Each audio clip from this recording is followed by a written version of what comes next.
Welcome back to episode 3 of the New Levels Coaching podcast. My name is Lewis Moses. I am your host. And in week 3, I am joined yet again by my lovely other half, Mrs. Gemma Hillier-Moses. Welcome back, Gemma. Thank you very much. So I'm not hosting this time. I am letting the host, giving you the hosting duties. But I'm really excited to talk about a topic that really means a lot to me this week. Injuries really means a lot to you. Is that how we do it? I hope it doesn't mean a lot to you. Does injuries mean more to you than I mean to you? Is that what we're going with? I think it doesn't mean it does mean a lot to me, but it means a lot to me in terms of helping other people, because I've been through a lot of injury struggles myself over my running career and still going through them. And I think there's a lot to reflect on, talk about and learn. So yeah, that's Understood. what I meant. I have got you, Gemma. Yes, we will go on to running injuries. But yes, welcome back. We are going to talk all things coaching and running injuries in episode 3. So if you are tuning in with us again, either on YouTube or on our podcast, we are now on all podcast platforms, which is great. So download if you can and listen in, tune in.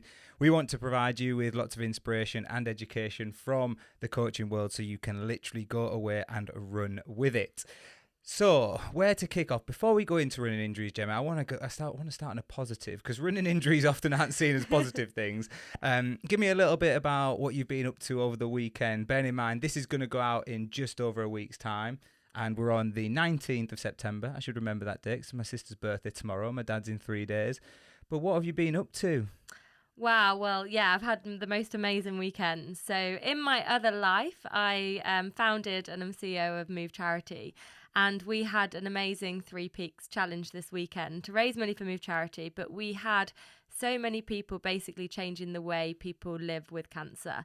And we had people who were going through cancer treatment, friends, family, completing the 3 Peaks challenge. Some people just doing 1 peak, 2 peak, or all 3. We had young people who've been through our Move program finishing the 3 Peaks challenge and going back into chemotherapy on Monday. So it's a great perspective to have, especially going into this conversation. And my heart feels so full after this weekend, and it shows what is possible, and when people set themselves goals, what they can really achieve, despite having so many challenges and setbacks along the way. There were some inspirational videos coming through, it's fair to say. I was over in Switzerland and the scenery was stunning. And although the scenery is stunning in Yorkshire, I may add, Yorkshire. It was very different. Wind and howling rain I could see from the pictures and images that you were sending through. Yeah, and we couldn't see anything from the top. It was completely cloud covered. So the guides are saying it was better than the week before, which would have been ridiculously hot and really difficult. So actually conditions for hiking were brilliant.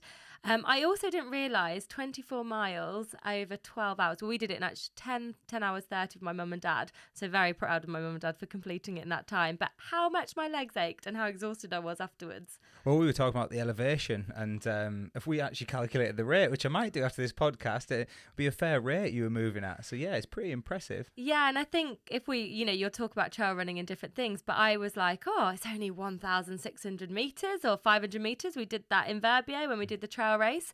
But walking it feels slightly different because you're on your feet for so long. But also sometimes it's the gradient of the elevation. So I think it's just a reminder to myself not to underestimate some of these challenges and elevations, because I definitely think I did for the 3 Peaks challenge. Well, that's a podcast for the future. All things elevation change and gain and descending, those sort of things, and the different types of mountains you can climb and you can find here in the UK. So a big well done to everybody who took part in the 3 Peaks challenge. I hope you all enjoyed it as much as Gemma did. I know she came back buzzing. And yeah, quick shout out to everybody at Move Charity, which Gemma is the founder of, but is stepping down as CEO very, very soon. And we'll be full time with New Levels Coaching, which is, yes, definitely our gain. End of this week. But yeah, thank you for giving that airtime. I feel really proud after this weekend. So I didn't expect to talk about that on the podcast. So thank you. Well, I thought we better share it. Share some positivity before we go into this whole negative thing around running injuries, No, it's not negative. The love of your life, running injuries, which I've just found out. We have a very close relationship because it happens a lot. Very true, very true. So to set the scene and to put a bit of perspective here, I am obviously Gemma's partner, husband, and worse half, as people like to remind me from time to time, or all the time, I should say. And I am actually your coach as well. So I coach you towards your goals, which we're still kind of discovering and talking about, what goals and challenges you want to go and achieve in 2024 and some in 2023 as well. But as you mentioned, injuries have been a big part of your running life. Illness as well, obviously with the connection to the charity. Gemma was diagnosed with cancer in 2012 at the age of 24, so that obviously took a chunk of the time out of the running world for you as well, although you did still run and move against cancer in a very, very powerful way. But it's fair to say that you wanted to come on and share a little bit more and give a little bit more of an insight into how to deal with running injuries. And I don't mean that in just a physical sense, also in a psychological way as well. So how do we mentally deal with injuries, and maybe how do we mentally break that down? So I'm going to hand over to you first off, Gemma. Why did you want to address this topic in so much detail rather than just brush over it as a lot of people do with injuries? Yeah, I think it's really important to look at this as injury and setbacks, because people do have setbacks in other ways as well as injuries. Some people have prolonged illnesses or illnesses that set them back and coming back from those. So it kind of comes under that backdrop around injuries and illnesses. But the reason I wanted to talk about it was because I've just been through a recent setback, and it was really difficult and I really struggled. And so I said to you, Lewis, we need to do this podcast. Like, I wanted to do it quickly so that I could still talk about it, having still felt the emotions. Because I think sometimes we get through our injuries or setbacks and forget about how that felt. And so I was really passionate about talking about it. And I did an Instagram story, and I had so many people message me saying, thank you so much for speaking out about an injury. Looking forward to hearing about more detail of the podcast.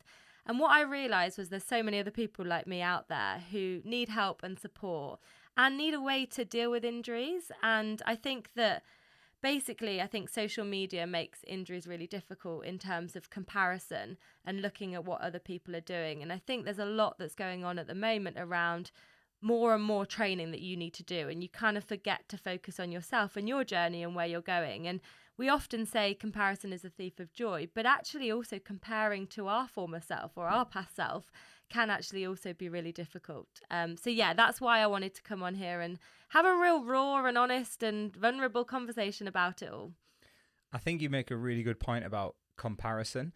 And I think that's probably one area that I never really struggled with too much is I didn't used to compare myself to where I was before when I got injured. And I think that was a way I dealt with injuries quite well. I didn't get too caught up on that because I always used to see it in a weird way as a chance to upgrade yourself. I used to see it as an opportunity to learn from what had happened and grow. Yeah. And get better. I guess in some ways I used to see it as if you sometimes fix a problem, you can make a structure stronger. And that's how I used to see the body. But I do feel a little bit sorry for people, and particularly younger athletes now, because when we were competing at a higher level when we were younger, obviously you're still competing at a high level now, but when we were younger, there wasn't things like Strava, social media. So I wasn't too bad at not comparing myself to myself. But now you've also got this almost like this whirlwind of information where you can compare yourself to other people. And I think that's one of the biggest problems as well, because you can go online and see what everybody else is doing, and that can get you down. And sometimes that is also a false representation of what's actually going on, because as we know with social media, a lot of the time people only put up the good stuff. Yeah, and it's interesting. I don't know whether it's just the Brits and whether I'm stereotyping the Brits, but kind of suck it up, get on with it mentality. And that's why a lot of athletes don't really share the ups and downs. And athletes who are performing well often have ups and downs. And I think when I went through this recent injury and setback, which, I thought, I was just going to chop off my leg because everything was that bad. And then today I'm doing a session. No, I've got a broken leg. This was like a week ago, and then today's a session. Yeah. So, but it shows the way catastrophizing and what state your mind goes into. But we watched UTMB, and Tony McCann, who won the OCC, and Jim Walmsley, who won the Ultra Trail Mont Blanc, both had big setbacks before they actually competed and won the races. And they're fairy tale stories. It doesn't always happen like that. But one of the things I learned was actually looking at other people and reading about their setbacks. And I got from Tony's story, I listened to a lot of her podcasts, and I made a conscious effort to go and find the podcast that she'd done post OCC. And it really helped me to go, okay, she did 6 weeks on the bike. Like, she had 4 weeks in prep for the OCC. Like, she had to redefine the way she looked at her training before a race. Like, she had to have a bit, and she says it herself, it's like a bit of bravery, trust the process, and then like believe in yourself and see what happens. And I think some of that, looking at other people and actually having a bit of evidence there, can also really help. But I don't think we have enough of that. I think we see the perfect story, the perfect training camps, the perfect process towards these races. And people don't talk honestly and openly about the dark and hard times. And I also know how hard it is in that moment to talk about it. So even if you get it after those races or after the season, that's fine, because I know how hard it is to bring it all to life when you're going through it. Like, you don't necessarily want to share it, but it is important, because those two athletes have, just from what they've posted and what they spoke about in podcasts, have really, really helped me over the last couple of months. I think there's a couple of key takeaways there. And if you are listening or tuning in at home, I think there's some inspiration you can take there from firstly, a run into a goal race doesn't have to be perfect, and often it isn't. And you shouldn't expect perfection. What you should be looking for is progress over a period of time. But what those examples demonstrate there as well is quite often, we've seen this a lot, and I've seen it a lot with athletes that I've coached over the years at any level, whether that's a recreational runner, whether it's a runner getting into running for the first time, or whether it's right at the top end, it's elite level. But what we see is, and I wouldn't say it's a trend, but we do see it from time to time, that people have setbacks in the later stages of a training block, and they actually perform really well into the race. And I'm a big believer in, if you trust that you've done the work and that you're fresh going into your goal race, you can still run well even if you've had a setback. And we've seen a lot of examples of that recently with, like you say, the UTMB, Ultra Trail de Mont Blanc.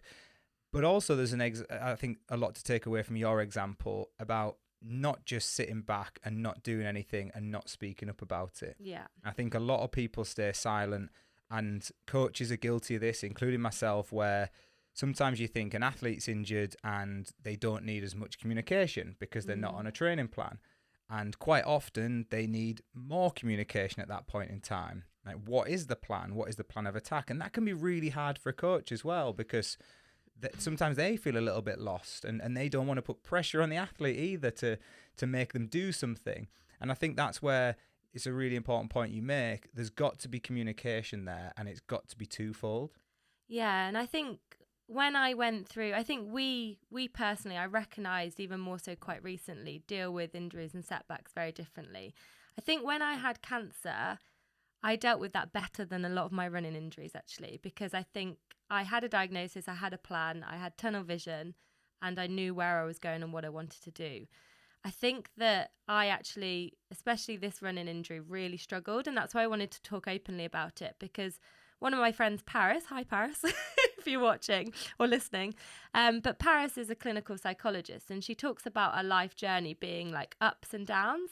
And you have different chapters of your life where mentally you'll deal with things very differently because of circumstances, life stresses, age, things that go on around you. And I think that I'm at the grand old age of 35 coming in. Veteran now, masters athlete, you've joined the crew. I know, and that about killed me thinking about being a vet, until when we went to UTMB Verbier and I came third overall but first in my category, and I got a better prize for coming first in my category. I was like, yes, I just turned a vet. So it was a really good thing. But with this injury, everything was going really well. I'd just done a 22-mile run, and I literally felt amazing. And the pace was great. How I felt was brilliant. And then the next day, my foot just swelled up, and I was like, oh, shit, I can't walk, if I can swear. Excuse the language. This is what I've got to deal with. But I was like, oh, shit, I can't walk. And then I booked in with the physio, and I thought it was a stress fracture. I was like, I've literally got a stress fracture. Pain in my foot, quite bad pain. I've got a stress fracture. Went to see Mark Buckingham, who is amazing. And he was like, I don't think it is. I think it's ligaments. And I came back to you, and I was like, for the first time with Mark, I wasn't convinced. And my mind was like, I've never felt my mind in such a tiz because of it. And I remember I couldn't relax. I couldn't stop thinking about it, literally 24 hours a day. I was like, because I think I was in such great shape. I was coming into a block where I wanted to run well in my next marathon, because my last 3 I'd had difficult experiences. We'd booked a 50k in Sweden, which costs money and flights and everything. And I think my mind just went into total meltdown. And usually when I have an injury, that happens for 2 or 3 days, and I journal and I get through that, and I'm like, okay, that's fine. So I went back to my normal processes of journaling, reflecting, bit of distraction, went to a spa with my sister, and the thoughts and feelings were still there. And I was just like, I'm really struggling with this. And I spoke to you and I said, I'm not dealing with this very well, and I don't want to feel like this. And actually, so I reached out to a sports psychologist.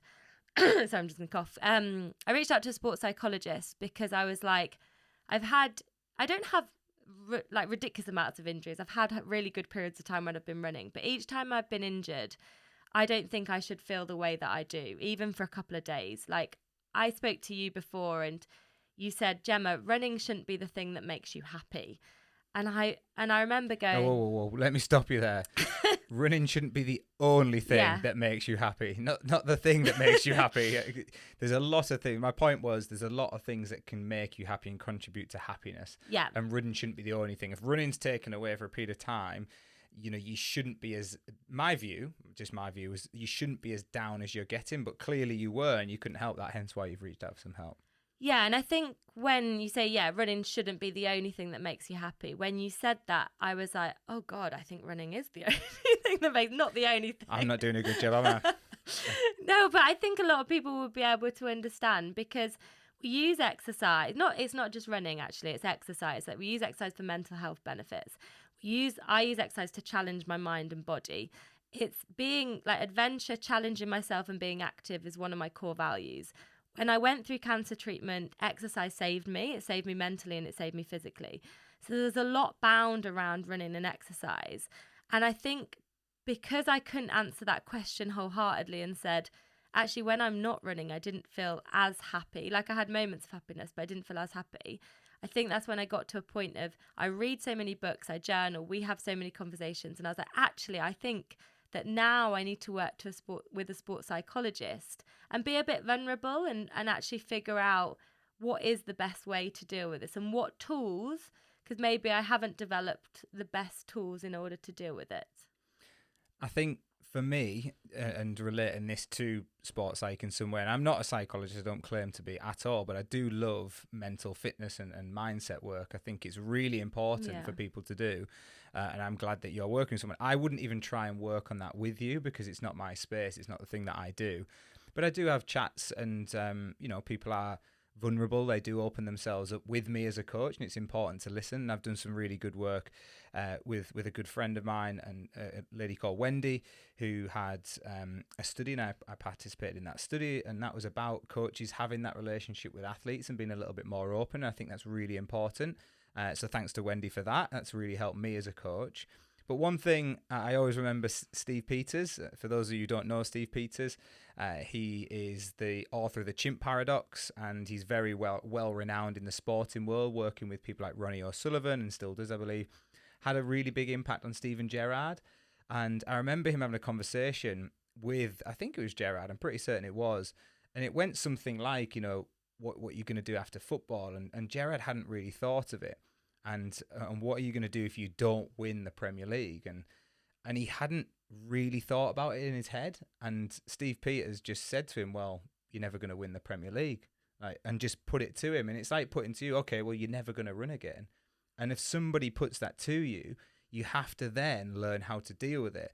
And I think sometimes with you, and I think for a lot of people who are listening, it's often the hope that kills you is things like running that you love. It's when you get that taste of success again, or when things are going well and you get excited, and it's that hope that it kills you in some ways. And I'm not sure it's the injuries as much you've got to deal with. I think it's the setbacks when you are so close to that bit you want to be at. Yeah, because that is really interesting, because I always say to you, I do usually have, after an injury, 3 or 4 days where my mind's a bit all over the place. And then I settle if I've got a plan. And that is one of the ways of coping with injuries, is to have a plan, which I don't think I had initially with this one. But your mind settles, and I've been out for a year before, and I've just got used to that way of life, and I'm happy. I am happy. But like you say, sometimes, it's that you get back to being your best. Like, I'd had my best session. I was like, oh, we're rolling now. This is amazing. And then I think because I'd had an injury, quite a bad injury, a stress fracture in the November, and built back up to the marathon, and I was like, here we go again. I was like, can I go through this? And I spoke to the sports psychologist recently, and I was like, I just catastrophize. I think, I'm at the age where I'm going through life changes. Like I was leaving the charity that I founded. We're at the age around, people having kids, friendships, life, there's lots of changes going on. And suddenly you just catastrophize and you're like, well, I'm just going to give up running. I'm just going to quit. I can't have this in my life anymore. And it's like, no, it doesn't really work like that. Like running's an important part of your life, but it just has to change sometimes. And injuries, I think it's also acceptance that injury is part of the process as well of being a runner. Well, it's part of that grieving process, isn't it? They talk about those scales or certainly phases of grief when people go through like denial and then acceptance. And that's kind of what it is with injuries, I feel, with a lot of runners. They go through those stages. But one thing I try to tell athletes often is when it's yourself, you're not the best at dealing with it and giving yourself your own advice. Yeah. And I always say this. I know it's harder. I guess it's easier said than done. It's a lot harder to put into practice. But I often say to people, look, what advice would you give somebody else if they were in your situation? And I know fine well if you were looking at it from a bird's eye view of your situation recently when you were injured, you'd have looked at it in the same mindset as I was looking at it as a coach, and the same way as Mark, as the physio, was looking at it, and would have thought, this isn't a stress fracture. It's not presenting as one. There was no symptoms to really suggest there was one. There was a few little things that were kind of red flags, but there wasn't enough red flags to say that it was. There was in my mind. Yeah, but that's the thing. It felt like it was, but it felt like it was, but you had me as a coach saying, actually, no, it's not. It's not presenting as one.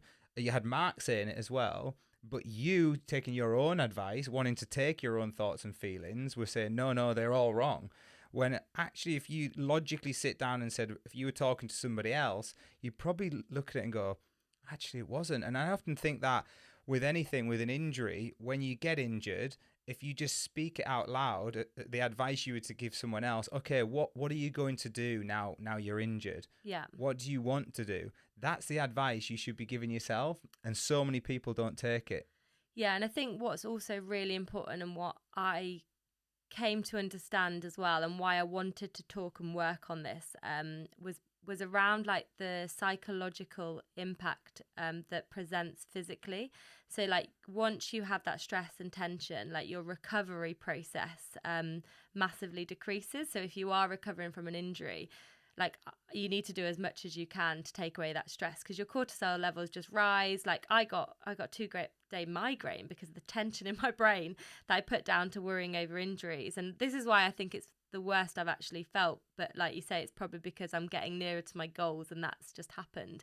But I think a lot of people need to think about when they are going through injuries, actually, how do we speed up that recovery process? How do we mentally relax and switch off?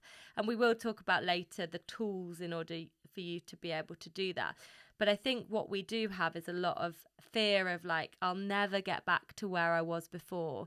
That fear of like missing out, getting more and more away from our goals. And I said this to you, I said, I find it really difficult because in life you need purpose and you need goals, but you set goals, you make yourself vulnerable because you're working to achieve them. And then when they get cut from underneath you, it's really difficult. But what I found is that, and especially recently, I've been doing quite a lot of work on this, is that the path to our goals isn't linear. And actually, accept that there will be lots of ups and downs, and your training won't look like somebody else's and doesn't need to look like somebody else's, but you can still get to that goal or adjust that goal if needed. And I've been back running a week and I'm like, oh, life's amazing again. But it's also me remembering everything I've learned during this period and taking it into that next stage, because I've had 4 weeks off. I've had 2 weeks off running, some cross training, and I did a session this morning. I was like, oh, I'm not that unfit. But the way of training has just changed, but the goal remains the same. Yeah, I think the biggest thing for me to pick up on there, and I think to give as a message to people who are tuning in, is a lot of people set themselves a goal, and I think you should have goals to work towards. Absolutely. It doesn't mean that you're going to achieve every goal that you go after. Life isn't perfect, and that comes in line with some of the truths that I've put in place with the the psychologist who I've been working with over the last sort of 6 months or so, that one of my truths, how I understand life isn't perfect. You aren't always going to get what you want. That's just the way things are, and I accept that. But the biggest thing for me when you set a goal is you go on an adventure, you go on a journey towards that goal. And I guess this is what frustrates me with people. Apologies if you fall into this category, but I frustrate myself at times, is so many people set themselves a goal and they go on this journey to achieving this goal. And they go along. I'm actually going to use Gemma as the example here. Sorry, Gemma. So Gemma had a goal to, run a marathon personal best last year or whenever. And, we'll give this specific example. She was going to attempt to run a marathon personal best in Manchester last year and then Valencia last year. And en route to that marathon of running a personal best, which she still did run a personal best in, it wasn't as big as a personal best as she wanted. She also ran a personal best in 10K, a personal best in the half marathon. We had a really good training trip away. We went to some amazing places. We met some amazing people. And just because you don't get the one goal that you're after, everything else is forgotten about. Yet we sit here on social media, we reshare and we preach and we go, it's not about the goal, it's about the journey. And then when it happens to us, and we're all guilty of it, we can't then deal with that.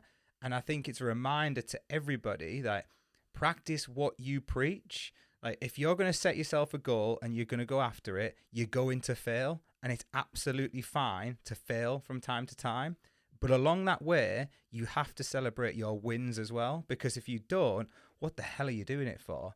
Like, you can't just have one goal and just go, I'm just going to be defined by that one goal. Absolutely not. You've got to have things, little goals along the way, little achievements, but also celebrate things that also fit with your values, like meeting people, exploring, adventure, because they're all part of the journey as well. Yeah. So you're going to remind me you're going to remind me to listen to you a bit more and to listen back to episode 3 and just go, Gemma, just listen back to the episode and then it'll tell you everything you need to know. I think it's easy to forget, though. No, you're right. It's easy to forget, and it's easy for me to forget as a coach, because as a coach, you become hung up on it as well. Yeah. You become hung up on that big goal. I've got people at the minute who've had a big goal who are going to go to European Masters, and maybe they've become injured. One of the athletes I coach, Chris, and unfortunately, he's got a really bad injury. They're not even going to go out there anymore. And I know he's sat there at home absolutely devastated, and the coach is devastated as well. But it's easy to forget how many medals he's picked up on the way, and also how many personal bests have been run in this last 12 months. Yeah. But and all of a sudden your world comes crashing down. But I think with that as well, there's lots of different ways you can deal with an injury. And I think this is why I actually, in November, when I was out with a stress fracture in my fibula, and we started French lessons. And one of my values in my life is challenging my mind and my body.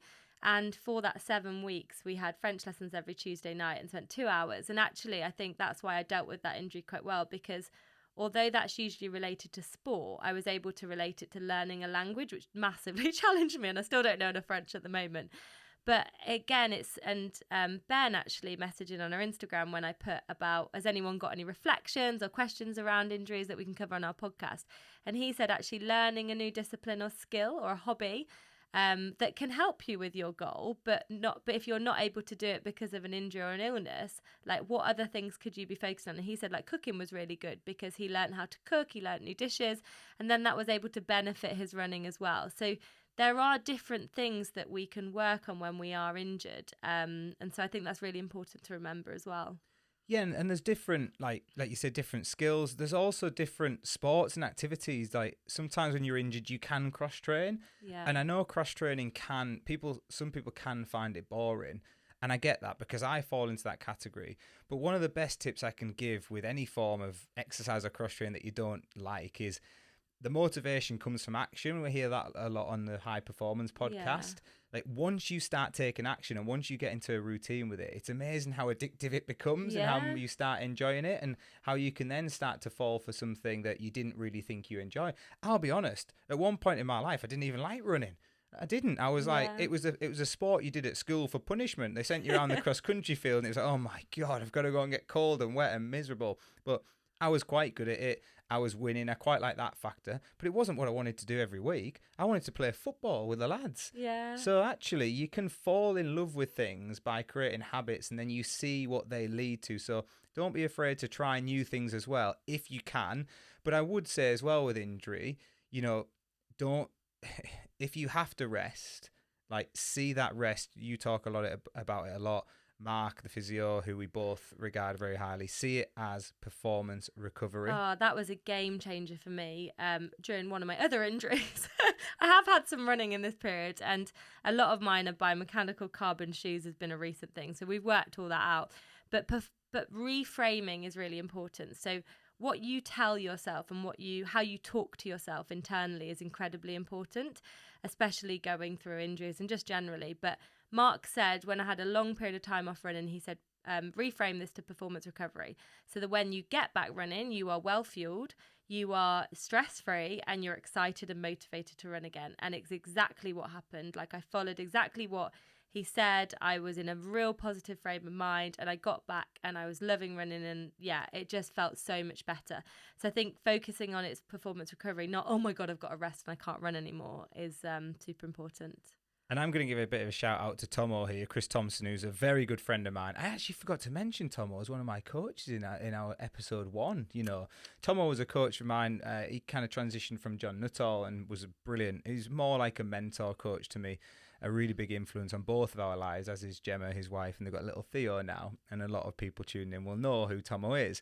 But Tomo, for me, was a man who he had his fair share of injuries, and he still does. I've never seen anybody deal with them in the way he does. And what I liked about it was he saw running as his life. And it is a little bit different in a sense of it was his job as well. But it wasn't always his full-time job. He sometimes had to work around it too. But what I thought he did, which separated him from the rest, was whether he was injured or whether he was running, he treated it exactly the same. He put everything into it. And what I find with a lot of people is they'll put everything into it when they're running. But the minute they get injured, and I'm sure everyone can relate to this, guess what? The chocolate comes out. We go on almost like a bender. It's like, all right, I'm going to go out and get drunk. I can because I'm not running. I'm going to go out and I'm going to stuff myself. I can because I'm not running. If anything, it should be the opposite. It should be, I'm not running. I need to be a little bit more careful now. You might want to go and enjoy yourself for a couple of days, like you say, and go through that grieving period. But actually, he just treated it exactly the same. No, I need to still be at the top of my game, because the better I recover and the better I do this, the stronger I'm going to come back. And I loved that attitude. Yeah, and I think that's the opposite to the catastrophizing, when you're like, life's over, everything's done, give me ice cream, give me chocolate, get me out in that nightclub. I think, like I was saying to this psychologist Sarah I'm working with, that's what sometimes goes through your brain. And that's okay if you have a day of that. It's if that becomes prolonged. And that's when your goals, like, you may still be able to get back. So, like, me this time, I didn't have a stress fracture. I just had some tight and, inflamed muscles, which were causing a bit of stress around the bone.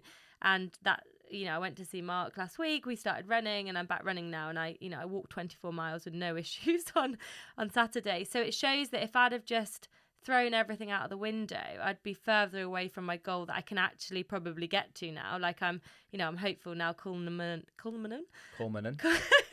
That 50k that I'm doing somewhere in Sweden is possible. So I think, but that's why, like, we listen to Tomo, and we've known him for years. I've seen him when he's injured working towards the Olympics on our ski machine for 90 minutes, and we had him at the trail retreats in the Lake District. And that's why listening to those stories and sharing them and, experiencing them firsthand by listening to them is so important, because I get so much inspiration from that. And I think that's why I was so keen to do this podcast, because I just feel that people need help. People need to see it. People need to see it's not linear, but you can still be working towards your goals, and also to understand how you can potentially deal with them as well.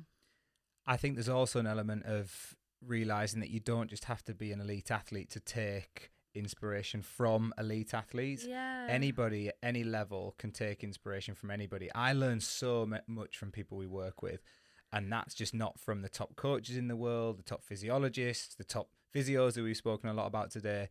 It's also from the people you work with, and people are always watching you, and people are always paying attention, and you might be inspiring somebody. It might be that they're learning from you as you go, but my point here is that don't be afraid to learn from people right at the top end of the sport, because for me, they are the people who are doing it the best, and they are showing you the way of how to do it. Take what you need from them. I guess this is the idea of this podcast, really, is we want to give people tools and techniques and our learning so that they can go away and think, actually, you know what, that applies to me as well. That has resonated with me, and I know exactly what they're talking about. So why not take it and run with it? Yeah, and I think as well, just because you're not an elite athlete doesn't mean running doesn't mean so much to you. I think I speak to so many people who running is such a powerful tool for their lives, and they do need it. So sometimes when it's taken away from them in different ways, that's why it can feel really difficult. But don't ever underestimate, don't think, oh, I'm not an elite athlete, I don't do this full time, so it shouldn't mean something to you. Because we've all had those friends that why are you not drinking? Because I've got a long run to do tomorrow, and they're they don't really care. But you've got enough people around you and a community around you that also does care about that running. So that is a normal thing for us runners to feel. And it's okay for it to mean so much to us as well. Absolutely it is. Why not? If you're putting so much into it and it's a thing that you love doing, it's like if you don't, at the weekend we were away, like I say, this will be put out in kind of a week and a half's time, but the weekend just gone, I was in Switzerland and it didn't go according to plan for everybody out there. Some people had some really good races, some people didn't, and some people got a little upset with that, and that's absolutely fine. And in fact, I prefer to see it because it shows you care. Exactly. If you didn't get upset, you wouldn't care. I'm conscious that we've had a few questions sent in as well, or questions, observations. I mean, do you want to throw them at me? Because I don't know what they are, so you might be able to put me on the spot a little bit here. Yeah, so we've got a couple of questions, and then what we'll go back to is just kind of a few pointers around how you can actually deal with injury, because I've got quite a nice flow that I've established. A yoga flow? You're not going to get up and start moving around here. You can't move around in the granny flat. It's not big enough. An injury flow. But yeah, just have a look at, so one of the questions actually was sent in from Jen, who's part of Team NLC. So Jen says, as a coach, do you see more injuries that happen more often than others? So certain injuries that happen more often than others. It's a really good question. I think there are a few running injuries that often happen that are more common than others. I'd say SIJ and lower back problems. Oh, I had that down on my first list because that's what I get. Biomechanical issues. SIJ is probably, one of the biggest ones, particularly with women. Yeah. And we see a lot of that. Knee problems, and the knee is a nightmare. But knee problems, and sometimes people with meniscus issues as they get older. Yeah. And that isn't because running's bad for your knees. It's often a result of either not enough strength work or repetitive loading that's maybe a biomechanical issue or something's gone wrong. Running's actually really good for the knees if it's done correctly. And then the other one, in fact, I'm going to nick another two. Achilles tendinopathy is a really popular one. Popular, it's like it's a good thing. That was my number 2 on my list. Okay. And the dreaded, can I throw another 2 in? Plantar fasciitis. With the foot, when the feet gets really tight, it feels like you got a kind of stone in your shoe. And I guess linked to those same areas down the bottom, the lower limb, shin splints. I mean, you've covered the whole body, so you've basically covered all bases. I know, yeah. What's the most common running injuries? Running injuries aren't that common, but we have all of these. What's left? Nothing. I think as well, when you were talking about the meniscus stuff and the aging, I think as people get older, they don't respect that you do need more recovery. So when we work with older athletes, you're not training like a 20, 30-year-old anymore. You actually need more strength training than when you're in your 20s, because you are going on it. This sounds harsh, but you're going on a downward spiral in terms of losing that strength. If you don't use it, you will lose it. So that strength work as you get older is super important, but also recovery is even more important as you age. And then my other one was around stress fractures and around underfueling. We see a lot of that, especially in younger athletes, but also in the general population of runners, because underfueling is a big thing at the moment. I'd say that is a more popular elite athlete injury. I see more stress fractures at the top end than I have since working with people online and people who would class themselves as more recreational runners, mid-pack runners. I definitely have seen more stress fractures where people are pushing boundaries at the top and maybe not fueling correctly. Not that I haven't seen them with people that I've worked with online, but I'd say the percentage has been higher. and they're more common with those people at the higher level. Yeah, and I think stress fractures are also not, they can be a lot under fueling, and you need to rule out what's causing stress fractures, but biomechanical issues as well cause stress fractures. I definitely had mine from a biomechanical issue, but also we're seeing more and more injuries, and this is probably another topic area in itself because of carbon shoes. And I speak to Mark Buckingham, who's my physio, and he speaks about that there are a lot more injuries coming from not being able to cope with wearing carbon shoes and wearing them a lot. So that's a whole new conversation for another day. We won't get onto it in this one. What I would say before we go on to the next question is, often you find with individuals is they get reoccurring injuries of a similar pattern. If that's the case, you need to try and find a solution, because it's probably that you've got a weakness somewhere, or that you're in the wrong shoes, or something is wrong. What it's telling you is if you're getting a repeated injury, that something isn't quite right. And that's what I would say about often your most common injury is pointing to certain faults or weaknesses that you might need to address. Yeah, and I guess on that point, I did that actually. I had a fibular stress fracture, which was due to the drop-in biomechanical issue in my foot. And we decided to go to Belgium, to the Runners Lab in Belgium. I'm not saying everyone go there, it's expensive, but I was able to get tested on different force plates, looking at biomechanical movements of my body, and I was able to get the right orthotics. And that's been a real great game changer for me in terms of that type of running injury. So sometimes you have to look at the biomechanical things as well. Don't just look at the problem, look at the cause of the problem. Yeah. Okay. Other ones? Brilliant. Next question is, so how do you get over the feeling that you will never get back to where you are? Where you are or where you were?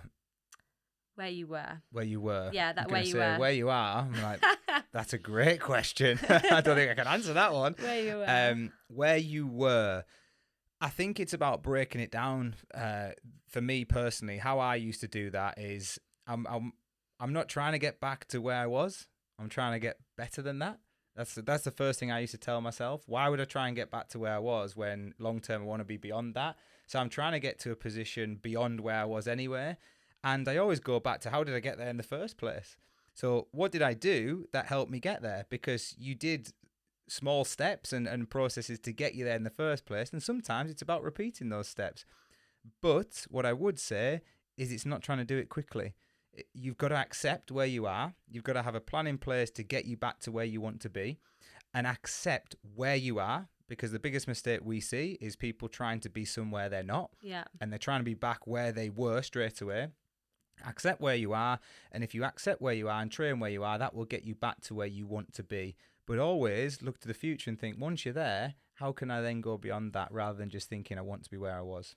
Yeah, good answer to that question. And I think that I always say, and this is like my mantra, the comeback is always stronger than the setback. So use past evidence. So I have a lot of past evidence where I've come back and been a lot fitter and performed better than I had previously. And you can use evidence of other people as well. But I think, like you said, there's a lot of patience that's needed. Focus on the process, not trying to get ahead of ourselves, and have those milestones in place that you're working towards. Very much so. Good quote there. Yeah, I know. It's good, isn't it? And I think as well, like psychologically working on your self-belief. Like I think I haven't quit running yet because I still have that self-belief that I haven't really achieved what I want to achieve yet. And I may or may never achieve that. But deep diving and working your self-belief is really important. So like you said, looking at that evidence, but also putting things into action will help with that motivation moving forward. Definitely. Action comes before motivation, as we said earlier. Yeah. Oh, lost me a bit there. So I guess the last, I think there might have been more sent in while we've been on air, as I call it. But the last one is more a reflection around sometimes people struggle. So Molly sent this in. Sometimes people struggle with injuries, and sometimes often you have to go back to your why. So why you started. And I think a lot of people get obsessed with pace and time and performance, and even within sessions. We were discussing around, we try and teach a lot of our athletes to switch off from that, and you actually run a lot better when you're not obsessing with those sorts of things. So sometimes it's having a bit of freedom with your running. And this was Molly's reflection around having freedom with your running, not obsessing over pace, and remembering why you actually started will probably help you relax a little bit more and actually do better. I think, yeah, and I'm going to expand on that, and as you often say, you say, oh, there's Lewis, and then there's like brutal Lewis, and there's a different side, but you often say that you should express yourself more and be honest. So I'm going to be honest. I think a lot of people in the running world also need to be honest with themselves. And what I mean by that, again, sorry, Jim, I'm going to use you as an example because you sat next to me. You're just throwing me under the bus here, aren't you? No, I'm not. I could joking. use myself as an example. I've done it many a times, but I just know this is a working example right now. But I think we can all look at ourselves and we can go, oh, I've got injured again. Oh, it's not my fault. Oh, I'm struggling. Oh, I'm struggling with running. And really, if we take a hard look at ourselves and we go, okay, and Gemma mentioned, I was flying around that 22-mile run, but I know as a coach that 22-mile run was too fast. And it was done too fast because she was feeling good. But the week before, I also know that she did too many drills and contacts as part of our performance retreat at Loughborough. And as a coach, I should have been aware of that. So I should have had an honest reflection and gone, okay, maybe I should have adjusted the plan. Which I was coaching, by the way. That's why I did too many. Yeah, it wasn't. 3 hours of that, yeah. But we should have thought about that. But then when you're feeling good in that run, you're like, oh, I was trying to hold back. And, I just felt great. And I was like, it's maybe a bit too much. I should have ran a marathon on that day. Yeah, but it's one of those things, like you felt great and you were buzzing. But then the next day, the foot's starting to hurt a little bit. And then it's the knock-on effect of that. Yeah. But I think we can all reflect at times and we can go back to our why, like Molly suggested there, which is a really good point. And it's a really good point. Why do we do this? And quite often, are we staying true to our why is what I would ask yourself. Are we doing the things that we live by? Are we doing things sensibly? Are we doing things correctly? And are we living by that why? And a lot of the time, people will have a big cross somewhere in one of those boxes. Yeah. And you've got to be honest with yourself and say, am I doing everything right? Or actually, is there something I could be doing a little bit better? And it's a very hard conversation you've got to have with yourself, and you've got to ask yourself those questions. But it does work. And that just triggered actually for me around we always look at just the training and running, and we don't look at what else is going on in our lives. Like, where are the stresses come from? Because I went to see an amazing physio in Ireland called Jared Hartman, who had worked with Paula Ratcliffe. And he basically said, if you have that prolonged psychological stress that could be from work and other areas of your life, it will find your weak points, whether that's back, whether that's an injury, a disease, an illness, it will find it. And so we're really quick to look at the things that are going on in our training plan or within our running without looking at going, what are our stress levels in other parts of our life? And it's like, people don't want to rest and recover because they're like, oh, I should be doing this and that and other. But you've got lots of family stuff going on. You've got lots of stresses at work. Have you actually factored that in to your whole training routine and environment and said, actually, this is all a bit too much for me now? And I think you are absolutely right. Having that honest reflection is super important. And I think when you have an injury, an illness, a setback, a bad race, I think not a lot of people reflect, because if you spend even an hour or two reflecting back on the process and the race day itself or the injury itself, you can then learn a lot more when you're going forward. Otherwise, if you don't reflect, you just keep making the same mistakes again and again and again. And there's something to be said for sometimes it's nobody's fault. It just happens, and that's one of those things. But sometimes there are things we can look at where you've, like you say, had stressful periods in your life where you do need to look at it and go, I was probably trying to do a little bit too much. I was burning the candle at both ends. And sometimes people need a bit of help with that to recognize that. But if you can start to recognize that yourself as well, it's about not being afraid to change things. It's about not being afraid to go out and smash things. I read something recently, which was, it's why a warm-up is so good before a session. Because, I mean, warm-up's got its benefits for me. Someone once argued with me, if you're listening, by the way, I hope you are listening, once argued with me that warm-ups aren't beneficial. They were just looking at it purely from a physiological standpoint. Warm-ups are beneficial mentally as well, and you can't measure that. And that was my point. You know, if you feel like a warm-up works, absolutely it does. There's a lot of physiological benefits too. But one of the things within that written piece was that a warm-up allows you time to think. And if you're not feeling right and you just think, actually, I'm knackered today or something doesn't feel right, why not go away and come back another day? Because the warm-up allows you to do that. And that's what the Kenyans are really good at. When I went out to Kenya, they were exceptional at this. If something wasn't right on one day, they'd just say, no, doesn't matter. I'll come back another day. If the weather wasn't right, they'd do it. If it was raining, because the trails get really kind of horrible and sludgy, and the clay kind of sticks to the bottom of their trainers. They were laughing at us as Brits because we're like, oh no, we're going to miss a day of training. They're like, I don't care. There's always another day to train. And it's such a good philosophy to have. I'm not saying skip training every day because you're not going to get there. But what I am saying is, be honest with yourself. If things don't feel right, if you're absolutely knackered, if you're too knackered, if you're too fatigued, why not just cut it short?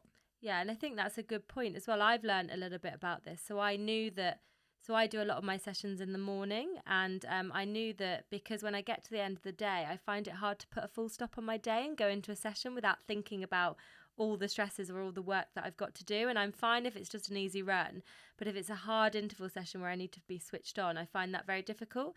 So we do our sessions in the morning, and I found that really useful because I've got no like kind of added stress from the day. I'm up, I do my reading, I do my journaling, I get ready for the session, my mind's free, and it works really well for me.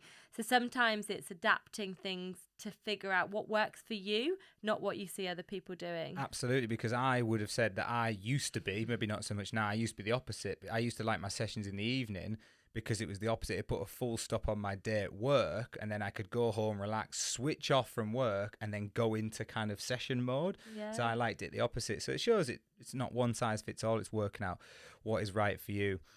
Well, I think we've covered a lot there. Have we got anything else to cover? You've got an injury floor, but you're going to have to be really quick with this floor because, you're going to have to rattle through it. No, but it's important as well. I just wanted to basically summarise, and this is a good way to summarise everything we've been saying. This is Gemma telling me, Lewis, I'm right, you're wrong. Let me do what I want to do and shut up. Let me host.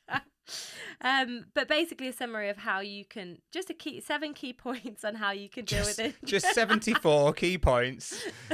Right, okay, off we go. 7 key points. So we don't have to elaborate on them, but number 1 is social support and connection. So that is known psychologically to be really helpful when dealing with an injury. But often when we are dealing with injuries or setbacks or challenges, we want to avoid people. I had some of that in the last month of social avoidance. I didn't want to go see anybody. I didn't want to do anything. But actually, it's really important to take those steps towards being sociable. So that's number 1. Number 2 is to reformulate your plan and understand your milestones. So again, don't just catastrophize and throw everything out the window. Sit down with your coach or yourself and rethink about what that plan ahead looks like and how cross-training and different ways of getting there can also be helpful. Or accountability partners, friends, family, whoever it is. I know people sometimes feel bad that they've booked something in and they have to change it and they have to sit down with the family. Don't be afraid to have those hard conversations. They care for you as much as you care for them. Yeah. Number 3 is develop different skills. So we've talked about this, about learning the language, learning cooking. We do a lot work around values, and I'd highly recommend people doing it because you're able to make decisions that fit with your values. But definitely learning a different skill. And I know you're going to come in with something. I was just going to say, oui, madame. Oh, okay. I was going to thought you fit in with a French theme, but yeah. I could see Lewis just smiling there, and I thought you were going to say, Gemma, you need to learn to cook or clean. Well, there was that as well, but no, it was just because I was trying to think of a joke in my head, so it was obviously coming out that way, presented in my facial expressions. But no, I wasn't going to throw you under the bus with the cooking and cleaning. You've kind of done that yourself. And then number 4, and I think this has massively helped me, looking at successful comeback stories, whether that's your own, which is also really important to look at yourself, but also others. So I think we've talked a lot around that. Watch Rocky. Number 5 is around your values. So for an example of me, if challenge is one of them, then reframe that about learning something new that might not be physically challenged but could also be mentally challenged. Yeah. And I think on that reframing, how you talk to yourself is super important. What you tell yourself is incredibly important. Yeah, and I'm a big believer in perspective. I'm going to throw that one in there unless it's already on there, but I'm hoping it falls into reframing. Perspective. There's people go through a lot in life, some more traumatic than others. And I am actually really good at this, and I know a lot of people aren't, but often when I'm injured, I just think, or something goes wrong, I just think there's somebody out there who's in a lot worse situation than myself. And I know a lot of those people at certain times where they've had to go through something traumatic. And I always think of those people, and not in a bad way, because I think we've got to learn from each other and other people's experiences. So yeah, perspective is a big one for me. Yeah. And then number 6 is about optimism. So this is linked to recovery. So trying to, if that positive mindset is really difficult, a bit like what I did, it was finding it really difficult. So I needed help. I needed to change something, Mm-hmm. because optimism is linked to successful recovery. And if you keep those cortisol levels high and you're stressed and you're tense, that's only going to prolong your recovery period. So it's important to get on top of that very, very quickly. Yeah. You shouldn't spend weeks or months in that state. You've really got to work on that. Okay, and then number 7, the last one, focus on the process during the injury and when you start back up again. And I think we talk about focusing on the process in general, but switching off from things that make you think about the outcome. So spend less time on social media, spend more time just focusing on yourself and that process, and taking pride in that process and happiness of being back running stress-free, and, you know, enjoy that comeback as well. That was the only thing I was going to add to it. Say we talk a lot about focusing on the process, but enjoy the process as well. And link back to my point earlier, it is an adventure, it is a journey. The goal is just the destination, but there'll always be another destination. It's like when you go on holiday, you enjoy the holiday, there's usually another one around the corner. Yeah. So enjoy the adventure, enjoy the journey. It's going to have setbacks along the way. That's fine. That's all part of the process. And it's fine to get upset from time to time, but do enjoy and embrace that process as well as trusting it. But ultimately, give yourself a process to follow, because if you're trying to get somewhere, we always say if you've got a map or you put something in your sat nav, you've got a destination, but you've got no roadmap of how to get there, then how are you going to find it?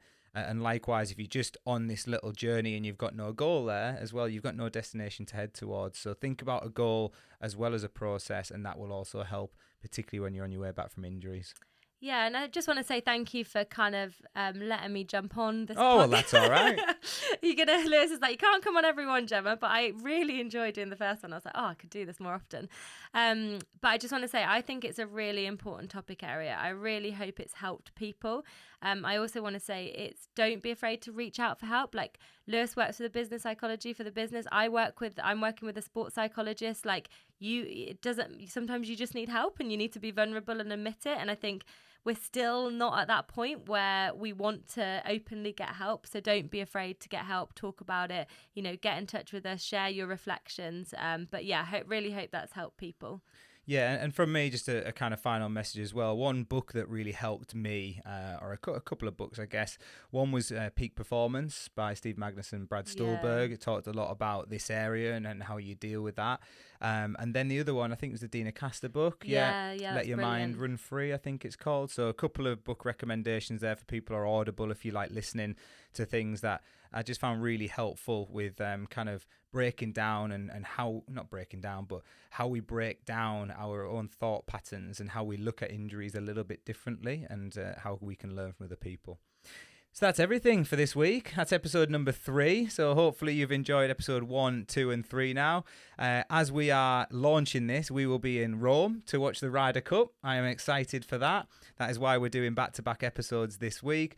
But we hope you are enjoying your training. We hope you are enjoying your racing. Marathon season is very much in full flow. So if you've started, whether that's in Berlin, you've got Chicago coming up, or one of the English marathons such as Chester or Yorkshire that are coming up in October, we wish you well, and we wish you well with whatever you have planned, whether that's running, triathlon, walking, or whatever adventure you're on. Tune in again in future weeks. We hope you enjoyed the episode.